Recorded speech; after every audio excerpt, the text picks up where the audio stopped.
রমজানের শেষ জুমা, বিদায় জুমা। রাসূল করিম সাল্লাল্লাহু আলাইহি ওয়াসাল্লাম তিনি মিম্বরে দাঁড়িয়ে তিনি খুতবা দিলেন। 3 শ্রেণী। তো প্রথম শ্রেণীতে দাঁড়াইলেন হযরত জিবরাইল আলাইহিস সালাতু ওয়াস সালাম। ওহীর মাধ্যমে নবীকে জানাইলেন যে হে রাসূল, যারা রমজান মাস পাইল,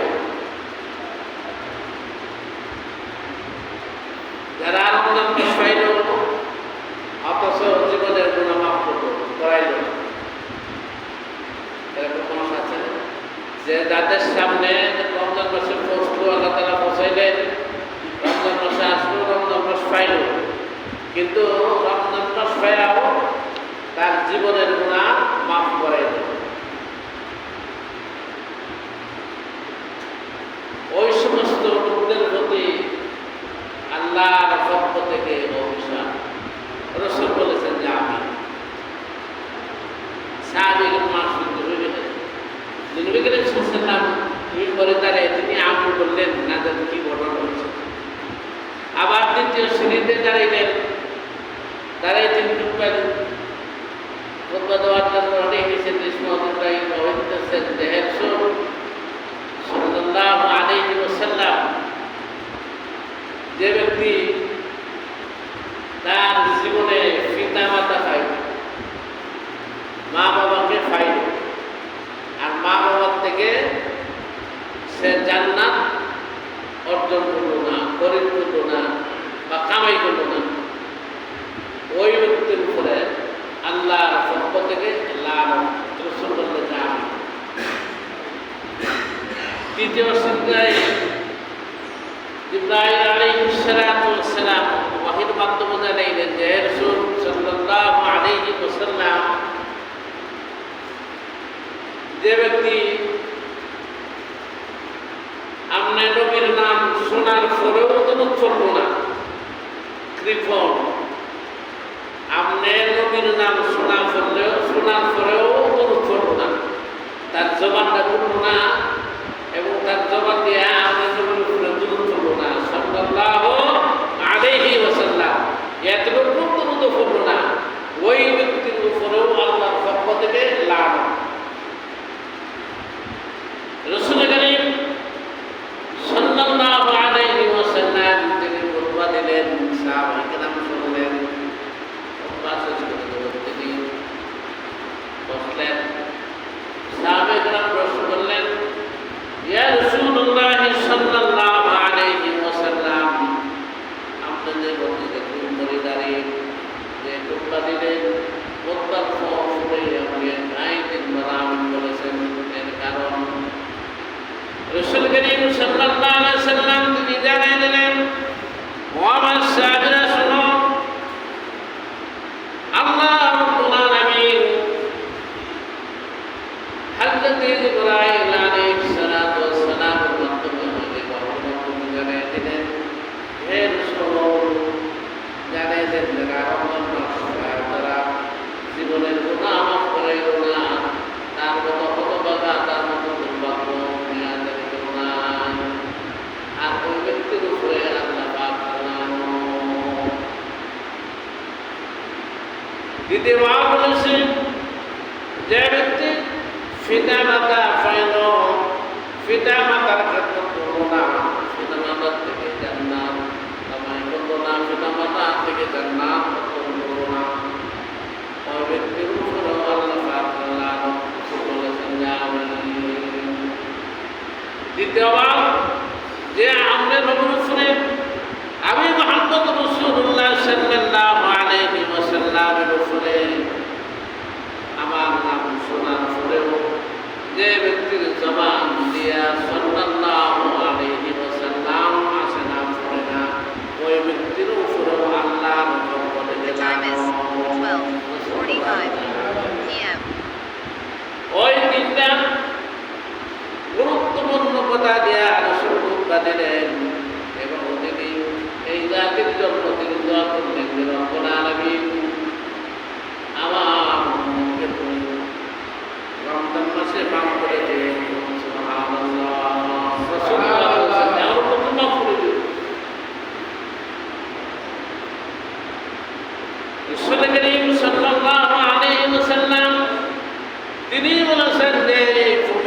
মাসে আল্লাহ রাব্বুল আলামিনের রহমত দান করে থাকেন, মাধ্যম করে নাজাত দান করে থাকেন, মাগফিরাত দান করে থাকেন।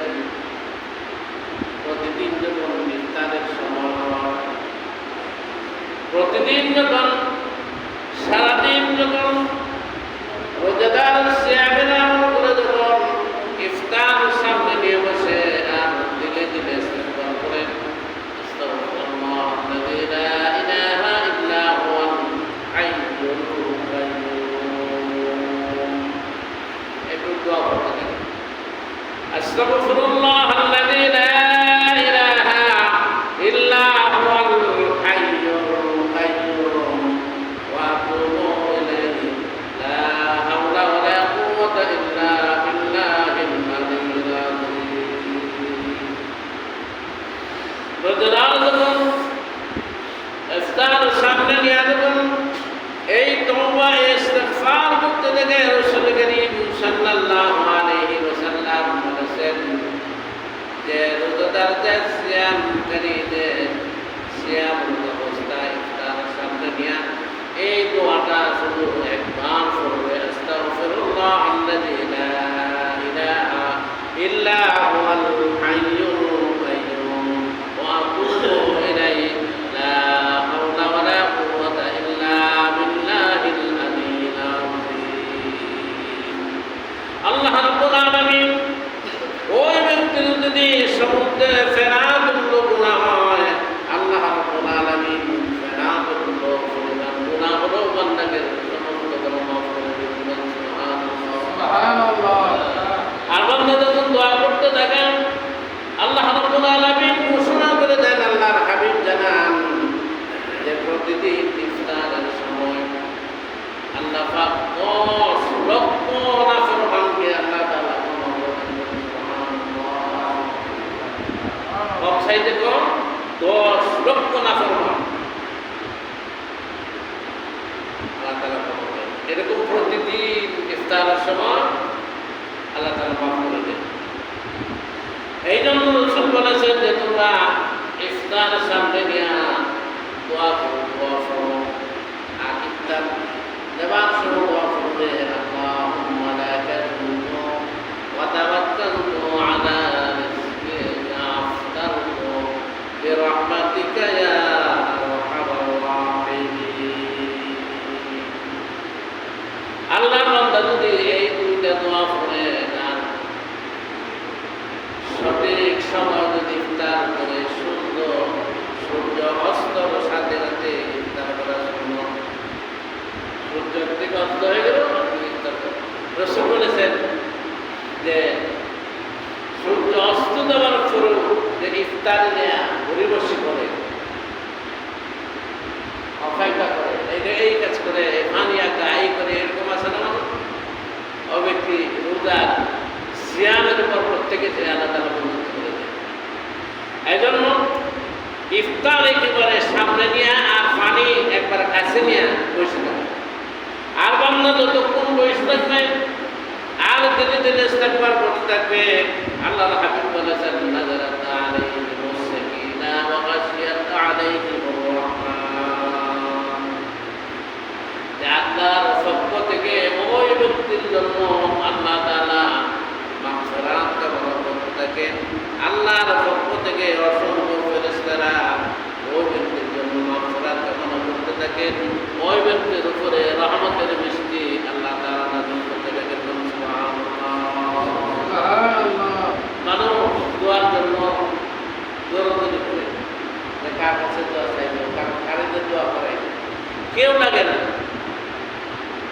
দোয়া কার উপর করা লাগে না, নিজের দোয়া নিজেই করা যায়। অনেক মানুষ আছে রমজান মাস, পবিত্র রমজান মাস রোজাও ঠিক মতো রাখে নাই, আর সপ্ত সালাত ফরজ সালাত আদায় করে নেয়, তারাবির সালাত আদায় করে নেয়।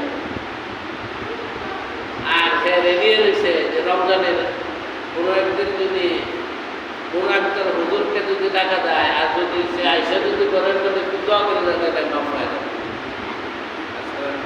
এরকম মানুষ আছে না? আরে একটা আসছে না জান্নাত আসবে। আরে রাসূল বলেছেন যে নিজের কাজ নিজে করো, নিজের কাজ নিজেই করো। আপনার কাজটা আপনি যেভাবে দরদ দিয়ে করবেন, আপনার কাজটা অন্য মানুষের এতটুকু দরদ থাকবে থাকবে এতটুকু দরদ থাকবে। এই জন্য নিজের কাজ নিজে করো, আর নিজের কাজের জন্য নিজের অন্তরে যা দরদ আছে অন্যের অন্তরে তা দরদ নেই। আর পবিত্র রমজান মাসে তারাবির সালাত আদায়ের পরে রাত যখন গভীর হয়ে যায়, গভীর রাতে তোমার পিতামাতার কবরস্থানে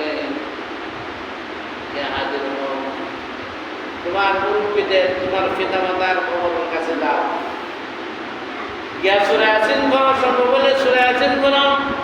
ইয়াসিন যদি না করতে পারো, সূরা ইখলাস পড়ো 3 বার, সূরা ফাতিহা পড়ো, সূরা ফাতিহা শুরু করো। নবী করিম সাল্লাল্লাহু আলাইহি ওয়াসাল্লামের উপরে দরুদ করো, পরে এরপরে ইস্তিগফার করে ওই মসজিদকে উদ্দেশ্য করে তুমি দোয়া করো। এটা শুনতো নবী করিম সাল্লাল্লাহু আলাইহি ওয়াসাল্লাম তিনি যখন তিনার স্ত্রীদের কবর জিয়ারত করতেন, ইচ্ছা করতেন, এটা আগেতে ইচ্ছে করে রাখতেন না। যখন রাত্রে শুইতেন বিছানায়, যখন মনে করতেন যে আমার স্ত্রীদের কবর জিয়ারত করা লাগবে, তো তিনি গভীর রাত্রে তিনি একাই কবরস্থান দেখতেন। এই হাদিসটা বর্ণনা করেছেন হযরতে আম্মা জান আয়েশা রাদিয়াল্লাহু তাআলা আনহা।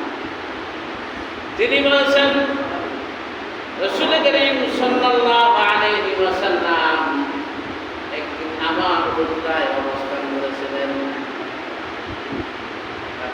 গভীর হলো, গভীর রাত্রে আমি আমার বিছানার মধ্যে আমার নবীকে পাই নাই। আমি চিন্তিত হয়ে গেলাম, হতাশ হয়ে গেলাম যে এই এত রাত্রে নবীর চতুর্দিকে স্বপ্ন, এত রাত্রে একা একে কোন দিকে তিনি গেলেন, মসজিদে গেলেন, মসজিদ নববীর ভিতরে গেলেন, হযরতে আম্মা জান আয়েশা রাদিয়াল্লাহু তাআলা আনহা তিনি মসজিদের নববীতে ঢুকলেন, ঢুকে তিনি গোসল করলেন, আল্লাহর নবীর সন্তান পাওয়া গেল না।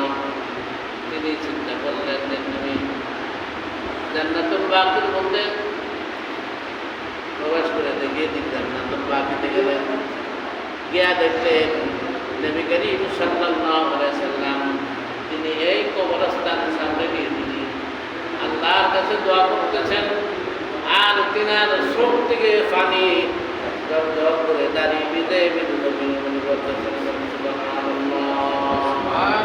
কেউ লাগে না, একাই যথেষ্ট। কেউ লাগে, একাই যথেষ্ট। আপনার বাবার জন্য, আপনার মার জন্য এই কবরটার সামনে দেয়া দাঁড়াইবেন, তারা সূরা ফাতিহা পড়বেন একবার, সূরা ইখলাস পড়বেন 3 বার, সূরা আস্তাগফিরুল্লাহ করে দোয়া করবেন। মা আপনাকে জন্ম দিয়া কত রকম কষ্ট করেছেন, এই কথাটা স্মরণ করবেন। জাতির সবচাইতে হতভাগা জাতির পিছনের কথা, অতীতের কথা জাতির মনে থাকে। মা কিভাবে আপনাকে বড় করেছেন, বাবা কিভাবে কষ্ট করে আপনাকে লালন পালন করেছেন। আল্লাহ রাব্বুল আলামিন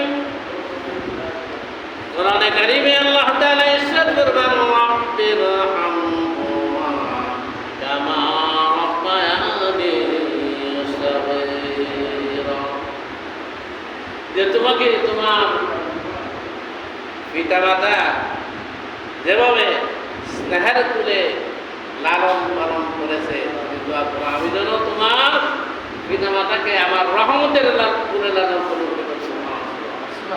আল্লাহ শিখাইতেছেন, রাব্বিরহামহুমা কামা রাব্বায়ানি সগীরা। আল্লাহ রাব্বুল আলামিন আম্মা জাল্লাল্লাহু ইরশাদ করেন, আল্লাহ তা'বুদু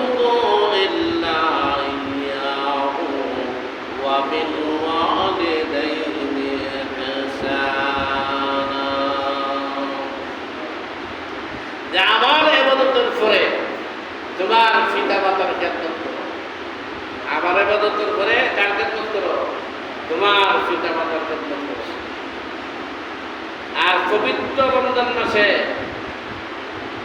তোমার বন্ধু বান্ধব আত্মীয় স্বজনকে ইফতার খাওয়াইবার আগে দেওয়ার আগে তোমার পিতা মাতার সামনে হাজির করো। সুবহানাল্লাহ। আমরা কই হাজির করি? নিজের আমরা কই ইফতার করি? কি দিয়ে ইফতার করি? আর কোন জায়গায় করি? কার সাথে করি? আমরা নিজের কার সাথে ইফতার করি? হেলথ রাখছে কিনা তাদের হিন্দু না মুসলমান এরাও বুঝি না, ঠিক না? এইভাবে ইফতার ইফতার ইফতার করাটা এটা শুধু কামা না, এটা ইবাদত। ইবাদত। ইফতারের প্রত্যেকটা দানা যতগুলি দানা দিয়ে ইফতার করবে প্রত্যেকটা দানার মধ্যে বরকত আছে। প্রত্যেকটা দানার ভিতরে শিফা আছে। আল্লাহ তাআলা ইফতার খেলে মানুষের অনেক রোগ ব্যাধির থেকে আল্লাহ তাআলা শিফা দান করে। প্রত্যেকটা দানার মধ্যে আল্লাহ তাআলা বরকত দান করেছেন। প্রত্যেকটা দানার ভিতরে আল্লাহ তাআলা শিফা দান করেছেন। এই জন্য ইফতার অজুর সাথে বসে নামাজের সুরতে বসে সামনে নিয়ে মনে মনে ইস্তেগফার করতে থাকা আর ইফতারের দিকে লক্ষ্য করা। এরপরে সূর্যাস্তর সাথে সাথেই যখন বান্দা আল্লাহুম্মা লা তাজুদু ওয়া তাওয়াক্কালতু আলা রিজকিকা ইফতারতু আফতারতু বিরহমাতিকা ইয়া আরহামার রাহিমিন, এই আল্লাহর প্রশংসা করে যখন ইফতার করবে আল্লাহ তাআলা খুশি এবং বান্দাকে আল্লাহ তাআলা কবুল করবেন। সুবহানাল্লাহ। রমজান মাসে যে আমরা সারাদিন সিয়াম করলেন এর দ্বারা কোনো সওয়াব নেই। আল্লাহর হাবিব বলেছেন আসসাওমু লি ওয়া আনা উজসা বিহি, আসসাওমু লি ওয়া আনা উজসা বিহি। রোজা একমাত্র আল্লাহর জন্য। সুবহানাল্লাহ। আর রোজার ভিতরে কি আছে? কত পরিমাণ সওয়াব আল্লাহ তাআলা দান করবেন এটা ফেরেশতারাও জানে না। সুবহানাল্লাহ। একজন বান্দা রোজা রাখছে আল্লাহর জন্য, এর পরিণামে এর বদলতে আল্লাহ তাআলা কি দিবেন এটা আল্লাহর কোনো ফেরেশতা জানে না। এই জন্য ফেরেশতারা সিয়ামের বদলতে কি দিতে হবে এটা আল্লাহর ফেরেশতারা জানে না, এটা আল্লাহ তাআলা জানে। আর এর বদলা কি হবে এটা আল্লাহ তাআলাই ভালো জানেন। আল্লাহ বলেছেন যদি আমার জন্য কেউ আমার জন্য যদি রোজা থাকে ও রোজাদারের জন্য আমি আল্লাহ নিজেই পুরস্কার হয়ে যাই। রোজাদারের পুরস্কার আল্লাহ নিজেই পুরস্কার। আল্লাহ যদি কেউ হয়ে যায় তবে দুনিয়ার কোনো কিছু বাদ থাকে, দুনিয়া সব হয়ে যায়। একজন বাদশা তার অনেকগুলি স্ত্রী, সে চিন্তা করলো মনে মনে যে আমার তো অনেকগুলি স্ত্রী, কে জানি কতটুকু ভালো আছেন আমি জানি না, আরে আমি এদেরকে রাজকীয় মহিলার মনে করতেছি একটু পরীক্ষা দিয়ে দিই। তারপর বললেন হঠাৎ করে যে এই শোনো, আমি তো মনে হয় যে আর বেশি দিন বাঁচব না। যে আপনি কেমন বললেন? যে এমনি বললাম, কারণ মানুষ তো মননশীল, যে কোনো সময় আল্লাহ তাআলা আমার বান্দার কাছে মালাকুল মউত ফরাইতে পারে। এই জন্য আমি তোমাদেরকে বললে গেলাম এবং তোমাদের কাছ থেকে বিদায় হয়ে গেলাম। যে কোনো সময় মারা যাইতে পারে। যে আমি মারা যাওয়ার আগে যদি আমার কাছ থেকে কেউ কিছু নিতে চাও তো মারা যাওয়ার আগেই তো দিতে হবে। কে কি চাও?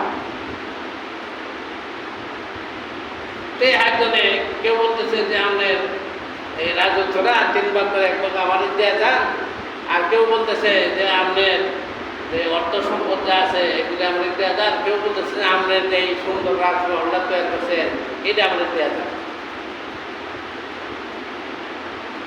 এবং অনেকজন অনেক চাইছে।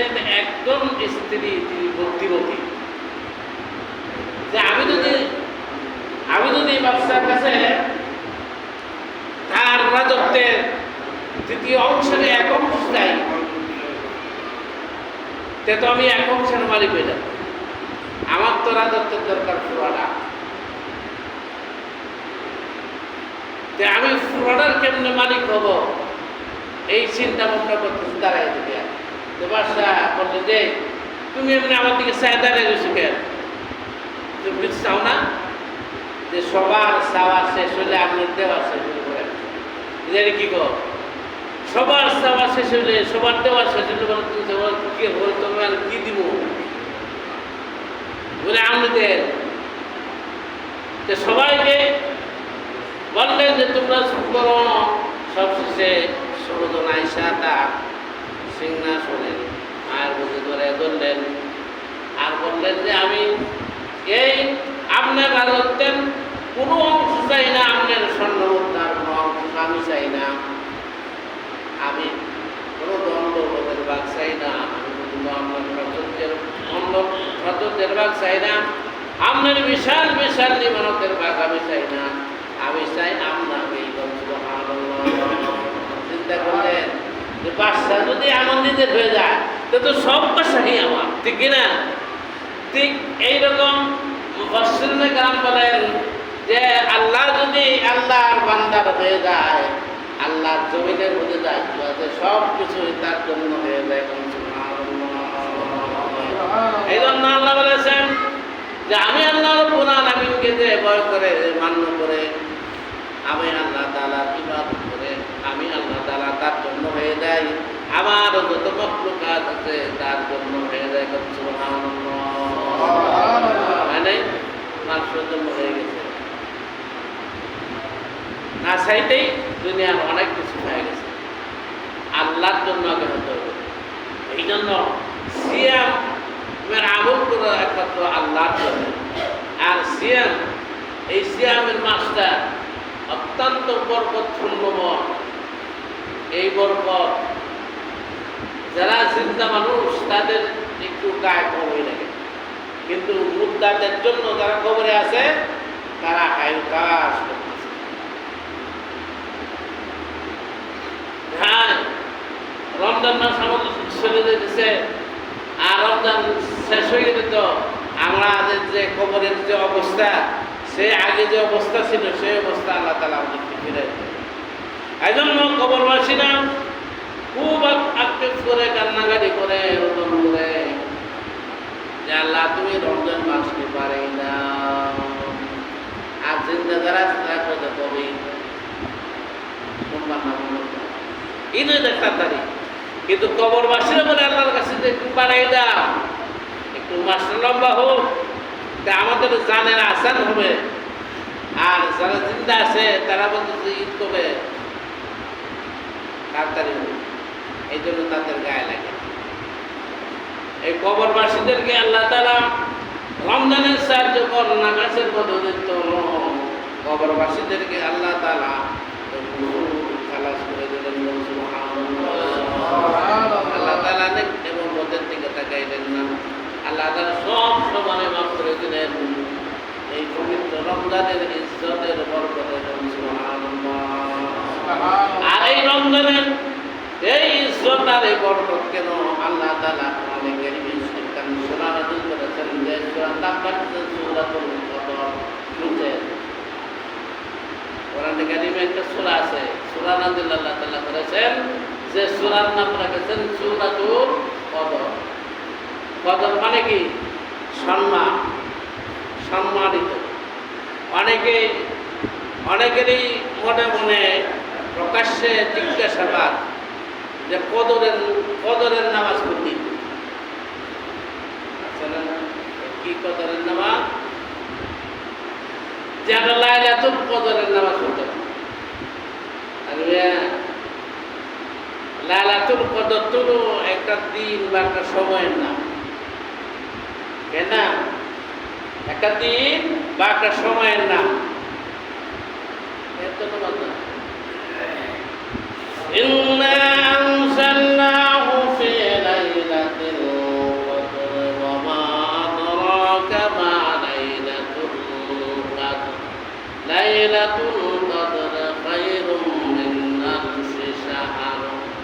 তানাজ্জালুল মালাইকাতু ওয়ার রূহু ফীহা বিইذনি রাব্বিহিম মিন কুল্লি আমরিন সালাম হিয়া হাত্তা মাতলা'il ফাজর। আল্লাহ তাআলা বলতেছে যে তোমাদের জন্য এই রমজান মাসে একটা রাত্র রাখছি, এদের নাম কদর, সম্মানিত রাত্র। এই রাত্র তা হলো 1000 বছর হইতে বা 1000 মাস হইতে উত্তম। আলফুন, আরবিতে আলফুন শব্দের অর্থ হলো 1000। 1000 মাস অথবা 1000 বছরের সমান হলো একটা রাত্র আলফুন। এই রাত্রে আল্লাহর বান্দা নবী করিম সাল্লাল্লাহু আলাইহি ওয়াসাল্লামের উম্মত যখন গভীর রাতে যখন নফল নামাজের মধ্যে দাঁড়িয়ে যাবে, নামাজটা হবে তাহাজ্জুদ, নফল নামাজ আদায় করবে। আর এই আলফুন শব্দটা মরণে চিন্তা করবে, আল্লাহ এই যদি এই বরকতময় ফজিলত যদি আমার অধীন হয়ে যেত, এই রাত্রে যদি আমি খাইতাম আর আমার রসুল যদি এটা রাখতাম, তা আমার জীবনটা প্রতিই ধন্য হতো। এই চিন্তা ভাবনা নিয়ে যখন আল্লাহর বান্দা নবী করিম সাল্লাল্লাহু আলাইহি ওয়াসাল্লাম যখন এই রাত্রে গভীর রাত্রে যখন সালাত আদায় করতে থাকবেন, কেউ কেউ বলেছেন যে সালাতের ভিতরে সূরা কদর পড়বে, সূরা ফাতিহার পরে সূরা কদর পড়বে, সূরা ফাতিহার পরে সূরা কদর পড়বে। অনেকের জানা নেই, ঠিক কিনা? এই যে সূরাটা পড়লাম, ইন্না আনজালনাহু ফি লাইলাতুল কদর, আল্লাহ 3 বার এই সূরার ভিতরে এই রাতের সম্মানের কথা বলেছেন। সুবহানাল্লাহ। আর এই রাত্রে আল্লাহ তাআলা আসমান হতে অসংখ্য ফেরেশতা জমিনে, যেন মানুষ আছে বড় মুমিনরা, যেখানে মানুষ আছে ওই জায়গার মধ্যে অসংখ্য ফেরেশতা আল্লাহ তাআলা মোতায়েন করে দেয়। যে আমার ফেরেশতারা তোমরা মানুষের ঘরে ঘরে, মানুষের ঘরে দ্বারে দ্বারে আটে দেখো, চলাফেরা করে দেখো যে কোন ঘরের ভিতরে আমি আল্লাহ রাব্বুল আলামিন কোন ঘরটার ভিতরে আমি আল্লাহ তাআলা জিকির হইতেছে। আর ফেরেশতারা দেখে, আর এর সময়টা কতটুকু দেখবে, এটা আল্লাহ তাআলা সূরার শেষ অংশে আল্লাহ তাআলা বলেছেন যে হিয়া হাত্তা মাতলা'ইল ফাজর, ফজর পর্যন্ত। সুবহানাল্লাহ। আমরা সমুদ্রের রাত্রে আসি, আচ্ছা কোন সময় দেখবো শর্টকট শুরু করে আল্লাহ বলছে ফজর পর্যন্ত অপেক্ষা করো। এটা তো পুরাটাই রহমতের মাস, পুরাটাই মাগফিরাতের মাস, পুরাটাই তো নাজাতের মাস। আর এই মাসের ভিতরে একদিন আল্লাহ তাআলা এই শবে কদর করেছেন। এই শবে কদরকে তুমি তালাশ করো। এই শবে কদরকে তালাশ করতে যাই নবী করিম সাল্লাল্লাহু আলাইহি ওয়াসাল্লাম রমজানের প্রথম তারিখ হতে রমজানের শেষ পর্যন্ত তিনি মসজিদে নববীতে ইতিকাফ করতেন। সুবহানাল্লাহ। সুবহানাল্লাহ। 30 দিন তিনি 29 দিন তিনি মসজিদে নববীর ভিতরে ইতিকাফ করতেন। আর সাহাবায়ে কেরাম বলেছেন যে আল্লাহ নবী ইতিকাফ করতে করতে তিনা নবী ইজার বুঝেন, ইজার আরবি শব্দ, লঙ্গি। ইজার হলো আরবি শব্দ, আর লঙ্গির নাম হলো বাংলা হলো এটার নাম লঙ্গি। এটা তিনি এইভাবে এমনভাবে তিনি আটায় আটো করে ফিনতেন যে তিনা ফ্যানের মধ্যে যে খাবার বলতে মনে হয়তো কিছুই না, তিনি এই মন গাইতেন। আর লঙ্গিটা তিনি এমনভাবে আটায় তিনি পড়তেন যে ফ্যানের কোথার জন্য তিনি দাঁড়াইতেন, এই জন্য লঙ্গিটা আটায় পড়তেন। অনেক মানুষ আছে যে ফ্যানের খেতে লঙ্গির আটাই বা একটু দাঁড়াইতেন। আর আল্লাহ নবী এই 30 দিন পর্যন্ত 29 দিন পর্যন্ত মসজিদের নববীর ভিতরে তিনি দোয়া করতেন উম্মতের জন্য। সুবহানাল্লাহ। সুবহানাল্লাহ। রব্বুল আলামিন আখিরে জামানার নবী আমি আমার উম্মতের হাতের সংখ্যা কম, সময় কম, আমার সাহাবীদের এলিম কালাম কম, আমার উম্মতের বিদ্যা বুদ্ধি কম, আমার উম্মতের অলসতা বেশি, আমার উম্মত গুনাহগার বেশি। আমার উম্মতকে এই পবিত্র রমজান শরীফের উসিলায় আমার উম্মত যত গঙ্গা পর্যন্ত আসবে সবাইকে তুমি ক্ষমা করে দাও।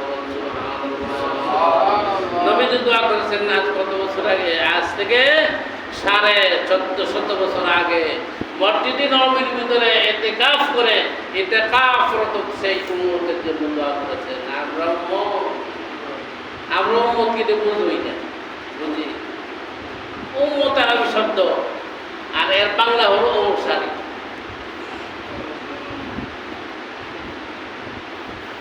আমরা নবীর এরকম অনুসারী, একটু বললেই বুঝবেন আমরা নবীর এরকম অনুসারী। নবী করিম সাল্লাল্লাহু আলাইহি সাল্লামের জামানায় এক ব্যক্তি একটা কাঁচা ইট দিয়া, কাঁচা ইট, ফাঁকা ইট না, ফুরা ইট না, কাঁচা ইট দিয়া একটা টাকার জন্য একটা বিল্ডিং তৈরি করছে। আরেকজন এসে বলছেন যে ইয়া রাসূলুল্লাহ সাল্লাল্লাহু আলাইহি সাল্লাম, আমনে সাহাবী অমুক ব্যক্তি এত বিল্ডিং বানায় আছে।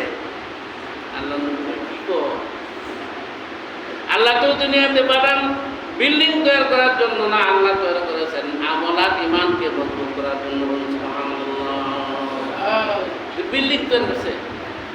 নবীজি কিছুই বললেন না। পরে সাহাবী আসলেন, আয়েশা আল্লাহ নবীকে সালাম দিলেন, আসসালামু আলাইকুম ইয়া রাসূলুল্লাহ। নবীজি সালাম দিলেন না।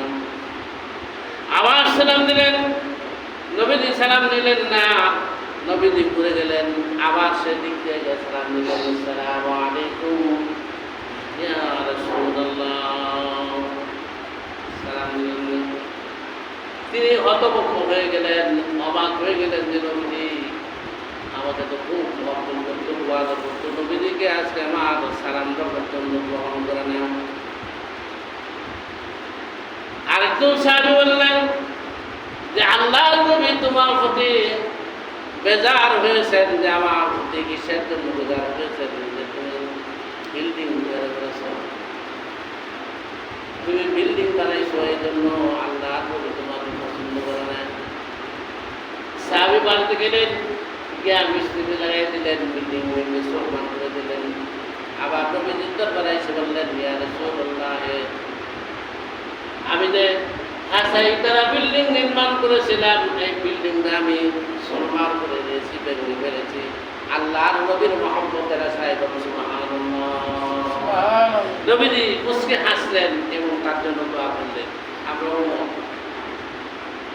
আমরা সুন্নত বিচারি, আমরা এমন সুন্নতের আমল করি, যেরকম সুন্নত যে 32 পদের আইটেম দিয়ে খাওয়ার পরে মিষ্টি কুটি, এত কিছু পাইলেন আবার মিষ্টি কি দরকার, মিষ্টি খাওয়া সুন্নত না। আগে 32টা আইটেম দেখাইছে, খাওয়ার পরে, খাওয়ার শেষে পরে মিষ্টি কোথা, মিষ্টি কোথা, দই কোথা, ভাই এত কিছু পাইলেন আবার মিষ্টির দরকার, মিষ্টি খাওয়া সুন্নত জানেন না। 32 পদের আইটেম খাওয়ার পরে মিষ্টি খুঁজে, এটা হলো আখিরের উম্মত, এরা উম্মত। এই উম্মত সাবধান, উম্মত সময় রমজানের আছে, তওবা করো, খালেস দিলে তওবা করো, ইস্তিগফার করো, আল্লাহ তাআলা মাফ করে দেব। এই বছর যে আমরা রমজানে যারা উপস্থিত আছে এই মসজিদে, আজকে শুক্রবার জুমার দিন, আগামী বছর বা আগামী জুমায় আমরা সবাই থাকতে পারবো, এরকম গ্যারান্টি দিয়ে কেউ বাড়ি থাকবেন মসজিদে, তারা দেখব। আজকেই তওবা করতে হবে, হয়তো আজকের জুমাটাই হয়তো বিদায় তওবা হবে, যে আল্লাহ আমার জীবনে এই রমজানের শেষ জুমা আর হয় কি আমরা জানি না, আমাকে তুমি মাফ করে দাও। তওবা শব্দের অর্থ হলো আল্লাহর দিকে ফিরে আসা আর গুনাহ থেকে বিরত থাকা। তওবা শব্দের অর্থ হলো আল্লাহর দিকে ফিরে আসা, গুনাহ থেকে বিরত থাকা, গুনাহ বাদ দেওয়া, আল্লাহর দিকে ফিরে আসা, এর নাম তওবা। আর অনেকেই তওবা মনে করে যে হুজুর হচ্ছি বলছে, বলে যে আস্তাগফিরুল্লাহ রাব্বি বলি, এটা আসলে ভাই তওবা না, এটা তওবার কালাম। আর তওবা হলো ফিরে আসা, বিরত থাকা। এই তওবা করলে, ফিরে আসলে, বিরত থাকলে আল্লাহ তাআলা বান্দার প্রতি খুশি হবেন, বান্দার প্রতি রহমত নাযিল করবেন, বান্দার প্রতি দয়া করবেন এবং বান্দাকে আল্লাহ তাআলা সুসংবাদ দিতেছেন, ওয়া ইউবাদদিলুল্লাহু সাইয়্যাতিহিম হাসানা। বান্দারে তুমি অবশ্যই, বান্দারে তুমি কোরআন প্রতি লিপ্ত ছিলে, তুমি ফিরে আসার কারণে, তুমি তওবা করার কারণে আমি আল্লাহ রাব্বুল আলামিন তোমার প্রতি খুশি হয়ে গেলাম। সুবহানাল্লাহ। আর তোমার পিছনের আমল নামাটাকে আমি আল্লাহ রাব্বুল আলামিন যতগুলো গুনাহ আছে সবগুলো মাফ করে দিয়া এটা নেকের দ্বারা বরকত করে দিলাম। সুবহানাল্লাহ। আল্লাহ রাব্বুল আলামিন কোরআনে কারীমে আল্লাহ তাআলা ডেকে বলেন, ওয়া ইউবাদদিলুল্লাহু সাইয়্যাতিহিম হাসানা। হাসানা কি? হাসানা হলো 12 আমল, যে আমি তোমার সব গুনাহ মাফ করে দিতে আমি তোর 12 আমল দিয়ে দিলাম। সুবহানাল্লাহ। আল্লাহ তাআলা আমাদেরকে ভালো ভালো আমল করার এবং আল্লাহর দিকে ফিরে আসার তৌফিক দান করুন। বলে আমিন। এটা রমজানের শেষ জুমা হতে পারে, আগামী জুমাও শেষ হতে পারে। আমি তো শিওর না, আমি বলতেছি আপনি। এরপরে আমরা তওবা করে নিব যে আল্লাহ তাআলা আমাদেরকে যেন এই জুমার ওসিলায়, রমজানের ওসিলায়, নবী করিম সাল্লাল্লাহু আলাইহি ওয়াসাল্লামের ওসিলায় আল্লাহ তাআলা আমাদেরকে যেন ক্ষমা করে। বলে আমিন। আল্লাহ তাআলা আমাদেরকে সবাইকে মাফ করে দিন। সবাই আমিন। অনেকেই দোয়া চাইছে,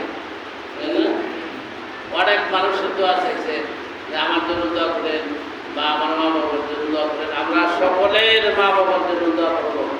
এই জায়গাতে বসে মা বাবার জন্য দোয়া করলে এই পর্যন্ত আপনারা কি বিশ্বাস, এই পর্যন্ত যাইতো না। কথা বল না, যেমন যদি বর্ধিত বসে যদি আপনি আমার মা বাবার জন্য দোয়া করে, আমার মা বাবা যে আর সেই পর্যন্ত মনে যাইত না। যাইব? আপনারা কি বিশ্বাস? আপনার মা বাবা যেন আছে হেন যাইত না। সবার মা বাবার কবরে আল্লাহ তাআলা দায়িত্বে, আল্লাহ তাআলা ফেরেশতারা পৌঁছাইবেন। যে পৃথিবীর কোন প্রান্ত হতে আপনার মা বাবার জন্য দোয়া করবেন, ডাইরেক্ট কবুল করছেন। জিয়ারতের উদ্দেশ্যে দোয়া করবেন, প্রতিদিন দোয়া করবেন, রাত্রে দোয়া করবেন, সেহরি খাওয়ার পরে দোয়া করবেন, ইফতারের পরে দোয়া করবেন, আর রাত থেকে কবরের কাছে গিয়া নির্জনভাবে কাঁদবেন এবং নির্জনে কেউ যাতে না দেখে, কেউ যাতে না শুনে আল্লাহ আর আমরা জানিবেন। আর অনেক সন্তান আছে, আমরা অনেকগুলো মানুষ হারায় নিয়ে দিনের বেলা কবরের কাছে যায়, হ্যাঁ, কিন্তু সারা বছর যায় না। বড় কতগুলো মানুষ লইব আর এই হ্যাঁ যাইব, একটা পাঞ্জাবি হবো, তুমি ডাক্তার লাগাইয়া সবার লয়ে গেল যে বাইক হয়ে যাবো, মা বাবা কবরটা তো যারা তো লেগে তো কবরটা যার, হ্যাঁ, কিন্তু সারা বছর যায় না। মানুষ হারায় রয়েছে। আর এটা এই জন্য তার মকসুদ এইটাই যে আজকে এই রমজানেও যদি আমার মা বাবার কবরে আমি যদি না যাই, তা আমি কেমন মা বাবার সন্তান হয়ে যাবো। আর লোকেরা এবার কি করবো, এটা লোক দেখানোর মতো, লোক দেখানোর মতো তো কোনো দরকার নাই, কোনো ফজিলত নাই। লোক দেখার আবাদতের কোনো দরকার নাই, কোনো ফজিলত নাই। ইবাদত করতে হবে আল্লাহর জন্য, আর ইবাদত করতে হবে, মা বাবার খেদমত করতে হবে, মা বাবার জন্য দোয়া করতে হবে আল্লাহর কাছে। সুবহানাল্লাহ। আপনি দোয়া করবেন, আপনার মা বাবা আপনাকে তো জন্ম দিছে, আপনাকে লালন পালন, আপনার মা বাবার শরীরের রক্ত, আপনার মার শরীরের রক্ত আপনি কয় কেজি খাইছেন তা মনে আছে? জানেন না। 32 মণ 16 কেজি রক্ত খাইছেন, ওই দিলাম আমি। কয় কেজি রক্ত খাইছেন? দুধ খাইছেন। দুধ খেতে উৎপন্ন হয়, রক্ত খেতে উৎপন্ন হয়। এই 2 বছরে, এই 25 মাসে, 26 মাসে আপনি মা দুধ খাইছেন, আপনার 32 মণ 16 কেজি। এক ফোঁটা রক্তের সমান দোয়া করছেন, 1 ফোঁটা রক্ত নাফরমান। আপনারা দোয়া করবেন যে আমি যে এই যে সারা দুনিয়ার দাবি দাবি চুরাইতেছে, মা বাপ দাবি চুরাইবে। এই জন্য আল্লাহ বলেছে যারা ফরমান, হে বান্দা তুই শুনে রাখ, তোর মা বাবার জন্য দোয়া কর, রব্বির রাহমাহুমা কামা রাব্বায়ানি সগীরা। অনেকেই মা বাবা হতে অসন্তুষ্ট, যে আমার মা বাড়ি বানাই দিচ্ছে না, গাড়ি বানাই দিচ্ছে না, বিয়ে শাদী করাইছে না, আমি সব করছি, আর আবার তো আর কি বলে আমার মা ভালো না, আমার থেকে আরেক জায়গায় বিয়ে হয়েছে, তখন তো কি রাসূল বলেছেন যে তোমার মা যদি বেশ্যা হয়, তোমার মা কে তবে তোমার মা, তোমার মার প্রতি এক নজরে তাকাও, ভাবগত নজরে তাকাও, সুবহানাল্লাহ। আর তোমার বাবা যদি দস্যু হয়, দস্যু থেকে বলতেছে কি কেমন জানি বলতেছে, আর কেমন জানি বলতে না, তার এক বাসায় আছে দস্যু, দস্যুর চাইতে খারাপ কোনো মানুষ আছে আমার জানা নাই। যদি তোমার মা বাবা দস্যু, বাবা যদি দস্যু হয়, তবুই তোমার বাবার থেকে তাকাও যে আমার জন্য তাকাও, সুবহানাল্লাহ। আর তোমার বাবার জন্য রব্বির রাহমাহুমা কামা রাব্বায়ানি সগীরা হুয়া জান্নাতুকা ওয়ান নারুকা। তোমার মা বাবাই তোর জান্নাত, মা বাবাই তোর জাহান্নাম। তুই জান্নাতের জন্য কোথায় কোথাও রমজানে তোর জান্নাত দিব, সহবরাতে তোর জান্নাত দিব, সহবাজারের মধ্যে জান্নাত আছে, সালাত আদায় করলে জান্নাত নাই, যাকাত দিলেও জান্নাত নাই। জান্নাত একমাত্র মা বাবার পায়ের তলে, সুবহানাল্লাহ। এটা আমি মনতে বলি, এই কথা বলি যে আল্লাহর কোরআন বলতেছে সালাত আদায় করলে আল্লাহ তাআলা জান্নাতের গ্যারান্টি দেয় না, যাকাত আদায় করলে আল্লাহ তাআলা জান্নাতের গ্যারান্টি দেয় না, হজ করছেন, হজ করার পরে জান্নাতের গ্যারান্টি আল্লাহ তাআলা দেয় না। যাকাত দেন, যাকাত দেওয়ার পরেও আল্লাহ তাআলা জান্নাতের গ্যারান্টি দেয় না। তাহাজ্জুদ করতেছেন, তাহাজ্জুদের পরেও আল্লাহ তাআলা জান্নাতের গ্যারান্টি দেয় না। আল্লাহ তাআলা জান্নাতের গ্যারান্টি দিবেন মা বাবাকে। وقضى ربك ألا تعبدوا إلا إياه وبالوالدين إحسانا। যে আমি আল্লাহর ইবাদতের পরে তোর মা বাবার খেদমত করব, সুবহানাল্লাহ, সুবহানাল্লাহ। আর মা বাবার আমাদের দেশে মানুষ শিক্ষিত হইতে হইতে অশিক্ষিত হয়ে গেছে। আমাদের দেশের মানুষ শিক্ষিত হইতে হইতে অশিক্ষিত হয়ে গেছে। মা বাবারা সালাম করেন, এরকম করেন, সালাম করে কিনা, সালাম করা, এই সালামের যে প্রথা এটা হিন্দুদের থেকে আসে, সালামের প্রথা। রাসূল বলেছেন যে তোমার মা বাবার পায়ে যদি কদম বসি করতেই হয়, আর তোমার মা বাবাকে যদি কিছু করতেই হয়, তো তোমার মায়ের পায়ের মধ্যে চুমা দাও, সুবহানাল্লাহ, চুমা দাও। আর কুন্ডে দেখে যে পুরার মতো কুন্ডে দেখে পোহা লাগা, কিরুন এলাকায় পোহা কি গো, এটা কদম বসি, এটা কদম বসি না, এটা হলো হিন্দুদের থেকে আসে না, হিন্দুদের একটা প্রথা। মুসলমানের কথা হলো যে সন্তান মা বাবার কদমের মধ্যে সোমা দিবে, সুবহানাল্লাহ। আল্লাহ তাআলা আমাদেরকে এই কথাগুলোর উপরে, আমি যেগুলো কথা বলছি কোনো কথা যেগুলো ভুল হয়ে গেছে আল্লাহ তাআলা যেন মাফ করে দেয়, আর যেগুলো সহিহ এগুলো কথার উপরে আমল করা আল্লাহ তাআলা আমাদের তৌফিক দান করুন। সবাই আমিন। ওয়া আখিরু দাওয়ানা আলহামদুলিল্লাহি রাব্বিল আলামিন।